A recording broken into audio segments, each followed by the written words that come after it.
of the greatest dangers faced by our species is ourselves.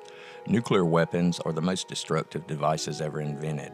There are over 16,000 of these spread throughout the world, with the majority being held by two nations, the United States and Russia. These weapons range from 1 kiloton to the largest ever tested at 50 megatons. Some say this event could not be survived. Scientific models state that it would take 16,000 devices with the magnitude of the Tsar Bomba's 50 megatons to completely cover the face of the Earth's landmass. It would take 35,000 Castle Bravo-size 15 megaton devices to accomplish the same task. This is not my opinion, but based on predictable scientific modeling with links in the description below. This is an event, if one prepares for the long term and is not in the immediate vicinity of the attacks, could very well survive. Here we will look at the effects both short-term and long-term of a nuclear war, with the majority of the blasts being surface blast. Surface burst will cause the most long-term damage from fallout. This will have a dramatic effect on both mankind and the environment. The average yield of known nuclear weapons in the world is approximately 33.5 kilotons, but we will look at the effects of a slightly larger blast from 100 kiloton weapons. So let's get started. Stage 1, the event. For those who witnessed the initial blast, it may be too late because they may be within range of the blast wave. For any nuclear weapon, the most dangerous area of the explosion is the fireball. For a 100 kiloton nuclear surface burst, the fireball will extend outward uniformly, omnidirectional, to a distance of approximately 500 meters or 547 yards, or a 0.8 kilometer or half a mile radius in all directions. Of course, this will be somewhat obstructed by the buildings and structures in the area. Anyone in this area will simply have a very minuscule chance of survival. Those within 1 kilometer or 0.64 miles will experience the 20 psi overpressure from the blast radius effect. At 20 psi overpressure, heavily built concrete buildings are severely damaged or demolished. Fatalities approach 100%. At a distance of 1.82 kilometers or 1.13 miles is the radiation radius of 500 rims or possibly higher. There can be expected between 50 and 90% mortality rate, and dying from this exposure can take several hours to several weeks. At a 2.12 kilometer or 1.3 mile radius, the air blast radius, or blast wave as it's commonly known, will have reduced to 5 psi. At 5 psi overpressure, most residential buildings collapse, injuries are universal, fatalities are widespread. The thermal radiation radius, the distance at which fatal and life-threatening third-degree burns occur, is 3.9 kilometers or 2.42 miles, covering an area of 47.9 square kilometers or 29.76 square miles. Third-degree burns extend throughout the layers of the skin, and they're often painless at first because they destroy the nerves. They can also cause severe scarring, disablement, requiring amputation, and death. There is a 100% probability for third-degree burns at this distance. The air blast radius at 1 psi, 5.46 kilometers or 3.4 miles over an area of 93.7 square kilometers, almost 60 square miles. 1 psi overpressure will break glass windows and damage lighter structures. This can also cause many injuries in the surrounding population due to flying debris. Within 2 to 2.5 mile range, survival is possible if adequate cover is taken before or immediately after the blast. In cities, look for buildings of concrete and steel. Take shelter in basement or an underground bunker if you have access to one. There is no method or equation that tells us which buildings will survive and which will not. So take cover immediately in the strongest structure nearby. If no structure, drop behind anything that would be between you and the blast. Basements and large structures are mathematically more capable of withstanding a blast. I hate to quote a movie here, but in the movie The Divide, it's about a group of survivors in a nuclear war who took shelter in the basement of a large high-rise. What happens after the blast is the structure had been weakened tremendously by the explosion, and once those survivors were inside the building came down. trapping them in the basement. This is a nightmare scenario, and it's not often thought about by those who recommend sheltering in a large high-rise basement, but this is a real issue. Structures will be weakened and collapse with those people in the basements. Some say it's better to shelter in a slightly smaller building, hoping the larger buildings between them and the explosion will take the brunt of the impacts, and the smaller ones could actually give easier escape access after the initial explosion. Because after the blast occurs, the clock starts ticking. Things to prepare for this stage of the event. The first is gear. The following gear is necessary, and all of these items should be rated CBRN or NBC. Gas mask, protective suit with hood, dosimeter or radiation detector. It's very important to have one of these because if there are medical services afterward, the providers will have to know how much radiation you are exposed to. The better physical condition you are in now, the better chances of survival. A standard bug-out bag or kit. For more on bug-out bags, for those who are not familiar, check out the several videos I have on the channel. But this should contain everything to keep someone alive in a bug-out situation. A bicycle. A nuclear explosion may very well damage most modern means of transportation due to the EMP effects on electronics. Having an alternate means of transportation will be a deciding factor. Also, have purified drinking water, small packets of water in your gear. This will be essential when you start to evacuate the area, as you will not be able to trust any food source or water sources. Although water itself cannot be contaminated, it's the particles that fall or settle into the water that are contaminated. The most important factor for making it through the first stage is think about it. No one wants to sit around and think about their home and city being destroyed, but if we don't, we may possibly be part of the death toll. Put some thought into what areas would suffice for shelter, what plans to get you out of town with backup routes. Remember, most roads, bridges, underpasses, and throughways will either be blocked or destroyed, so understand the routes that can be traveled in your area by foot or bicycle. Gear without practice is useless. Make sure to be intimately familiar with this gear. Know how to use it. Not just use it, but use it fast, efficiently, and correctly. Never stop training and learning. In this type of event, it's not just gear that will save you. It's the knowledge and understanding you have about what to expect and acting on it swiftly. Hesitation and procrastination are sisters of death.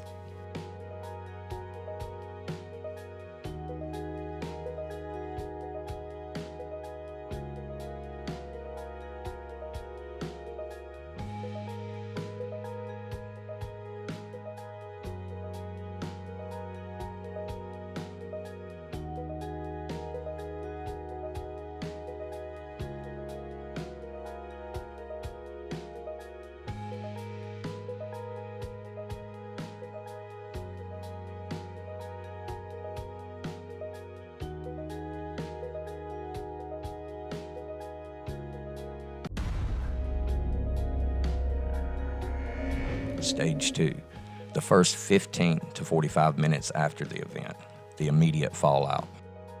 First, what are radionuclides? These are formed in the first microseconds of the blast and attach themselves to airborne particles and vaporized debris from the blast. In an effort to become more stable, a radionuclide emits energy in the form of rays or high-speed particles. This is called ionizing radiation because it displaces electrons, which creates ions. The three major types of ionizing radiation are alpha particles, beta particles, and gamma rays. One of the biggest differences between these types of radiation is the level of penetration. Alpha particles are not able to penetrate human skin. Beta particles can penetrate the top layer of skin, and gamma rays are easily able to penetrate several layers of human tissue. The size of each particle also plays a part. Radionuclides in water and food can present a greater health risk because the radiation is actually ingested, meaning it will damage internal tissue.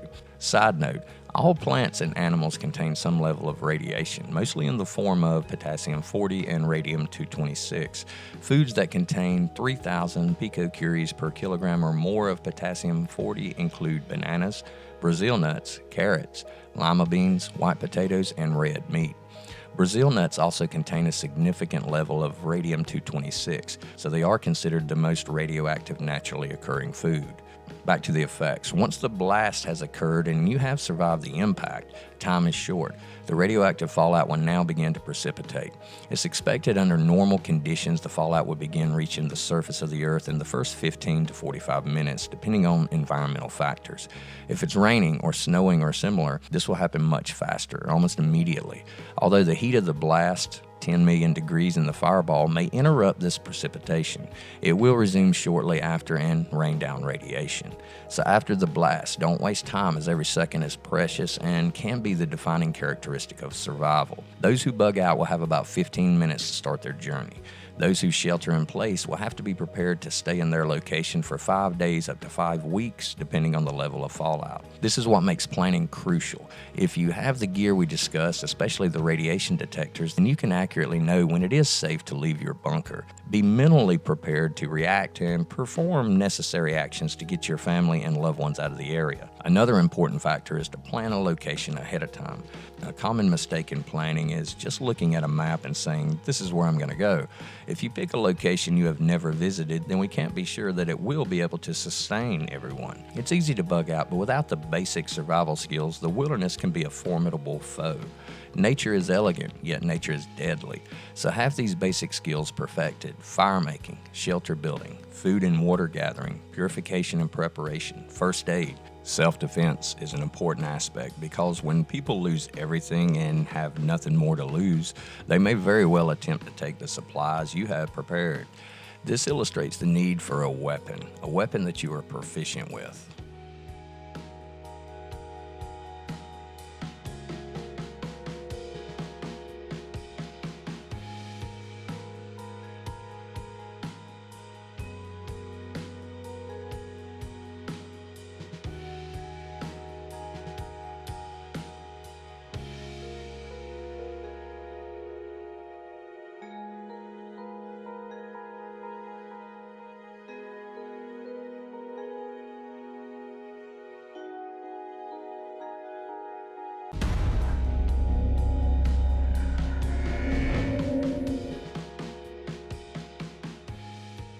Stage 3, 30 days later. 30 days have passed, and at this point, the majority of the local fallout will have dissipated. There will always be potential for long-term fallout, especially for the largest nuclear weapons. This long-term, or also called global fallout, can manifest in the form of black rain. These rains and precipitation may also contain other contaminants such as chemicals from industries, gases from pipelines, aerosols from various manufacturing processes. So one of the most important factors is to realize that radiation is not the only harmful byproduct. Facilities that produce nuclear power, hydroelectric power, coal power, manufacturing facilities, gas refineries, and all other aspects of industry, these will begin to fail. When this happens, those within proximity to these will be in extreme danger from explosion and contamination. The difference in the radiated effects of a nuclear weapon and a nuclear reactor facility is that with a nuclear weapon, most of the radioactive elements are vaporized in the blast and then attach themselves to debris in the atmosphere, falling out. It will dissipate rather quickly, though, so to speak. But with a nuclear reactor facility, the radioactive elements are still present and will continue to give off radiation for decades and even centuries because the elements are still intact and active. Knowing where the nuclear reactors are located in your area is vital. To prepare for this stage, one must be extremely familiar with the locations of these types of facilities and plan routes that do not take them within 30 miles of nuclear facilities and 5 to 10 miles of other facilities. This sounds complicated, and it is. It takes a lot of research and a lot of time, but if this knowledge is needed only once, it will save your life. Another important factor is to understand and learn which facilities in your vicinity are likely targets. Use some of the wind pattern resources in the description below to determine the average weather patterns for your area. This will show which direction the fallout will most likely precipitate in. That knowledge alone will save many. Bugging out's not useful if we can't avoid these areas, so knowing fallout patterns due to weather will help us find the location that we can survive in. In rural areas, the explosions may not impact directly, but the indirect results can be devastating. Although I don't expect most rural areas to be primary targets, the residual radiation, though, will still pose a threat. Within the first 30 days, another factor will begin to emerge, and this is the formation of groups and gangs. Although people may think that in rural areas, gangs will not be a problem, but once the grid goes down, no communications and law enforcement, along with social services, break down, then people will be people. And gangs or dictator types of groups will form no matter where you are, because some people are always quick to jump on board a seemingly easier route. Because for those without supplies and planning, it will seem easier to take what you have than to fend for themselves. They will form quickly and will most likely be a formidable force, especially against those who are bunkering in and have only the minimal personnel. Surviving this aftermath solo is possible, but at some point the lone survivor will encounter a group, and no matter how well trained, how well armed, one against many will most likely end in defeat. Stage 4. Nuclear winter. The theory of nuclear winter is basically environmental collateral damage. Although a nuclear attack will target our nation's military infrastructure and population centers, this battering could inflict massive harm to Earth's atmosphere. We tend to take the air we breathe for granted, yet our atmosphere is the vital component of all life on this planet. It shields us from dangerous levels of solar radiation while allowing the sun to heat our surface. If enough ash from burning cities and forests descend into the sky, it becomes a metaphorical umbrella, thus blocking large portions of the Earth's surface from the sun. This diminishes the amount of sunlight that reaches the surface and lowers our atmospheric temperature, which will interfere with photosynthesis. Without photosynthesis, then plants and vegetation will perish. When food sources for animals we rely on disappear, then the animals will soon follow. This will not take long. If nuclear winter does occur, it will happen rapidly. This will last for 1 to 2 years approximately, maybe slightly longer. The best chance for survival is to have already prepared. If not prepared, then scavenging will become an art form. Even if prepared, scavenging for supplies will at some point be necessary. This goes back to knowing your area. A lot of facilities have items that will assist. Solar panels, first aid kits, vending machines, clothing, long-term food, weapons, ammo, and other things. These can be found commonly in buildings, businesses, stores, or warehouses. To prepare for long-term survival, a large supply of food will be necessary. At least 2 years of long-term food. I know this is expensive, but it can be done. Also make sure to have enough medical supplies, water purification methods, and any other devices that you personally need that will last for at least 1 to 2 years. The first year especially will be mentally challenging for everyone. Some will succumb to it and perish. Others will thrive in a lawless environment, while some simply try to survive. But after the first 2 years, nuclear winter will subside, temperatures will begin to increase, plants will begin to grow, and the terrain will start to become more hospitable. If you have survived through the event, the immediate aftermath, the lawlessness, and the nuclear winter, then you will most likely survive throughout and have the opportunity to participate in rebuilding or at least establishing communities.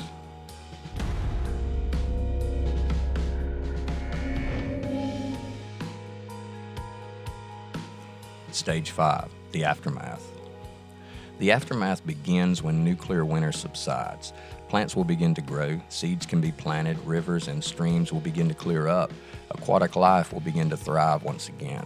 Although our civilization, everything we built may lay in ruins, Mother Nature will work her magic when the sun shines through again. That is certain. For survivors who made it this far, teamwork and communities will be essential. This will be the time your long-term preps will make the difference between the dark ages and the possibility of restoration of a somewhat civilized society. Before the event, the Earth's population was about 7.7 billion. An estimated 90% of the world's population will already have perished in the initial destruction. 90% of those will die during nuclear winter and the loss of electricity in cold climates, leaving us with approximately 7.5 million people on the Earth. 20% of the remaining survivors will perish due to long-term effects of having been exposed to radiation and fallout. 10% lost to starvation and dehydration. 5% will be lost to medical needs that cannot be provided or attended to, whether pre-existing or incurred during the aftermath. 5% will be lost to criminal activities. Heart attacks, strokes, and other stress-related fatalities will take another 4%, especially from the middle age and older. Another 3 to 5% due to basic health problems that cannot be treated, such as infections, fevers, flu. 2% due to the proximity to dangerous facilities such as nuclear reactors and gas refineries. 1% lost due to exposure in the wild, animals, People will also be lost due to diseases that have surfaced due to unsanitary conditions and insects. This could claim more if an outbreak occurs, but if it is contained, then only about 1% of the population would be affected. This leaves us with an estimated 2,850,000 people, and they will be spread sporadically throughout the 196.9 million square miles of the Earth's surface. For those who made it this far, survival is now a way of life. 2 to 3 years have passed, and the world has changed forever and permanently. Life will now be what we determine. Security will be primary because the groups have formed will most likely have gotten stronger, and this can pose a massive threat. But in this stage, rebuilding does begin. I don't mean skyscrapers, high-rise buildings. I mean power sources. Wind energy and solar will be used now. People will scavenge and repair these devices, and electricity will begin to flow. People will begin to grow food, raise any livestock that has survived, if any. But food sources will be present when the sun's energy has once again warmed the Earth's surface. At this point, people will know where the hot zones are and how to avoid the radiation. They will have formed communities and bonds. Possible trade between communities will be established. The majority of long-term or global fallout will have dissipated by now, and survival at this point will simply be based on the will of the survivor, the skills that can be pulled together, and the mental acuity of each individual. Well, I hope this video helps out and that you enjoyed it. Keep an eye on the channel for more in this series, and don't forget about the giveaway. Thanks a lot for watching, and for now, Serious Survivor, out.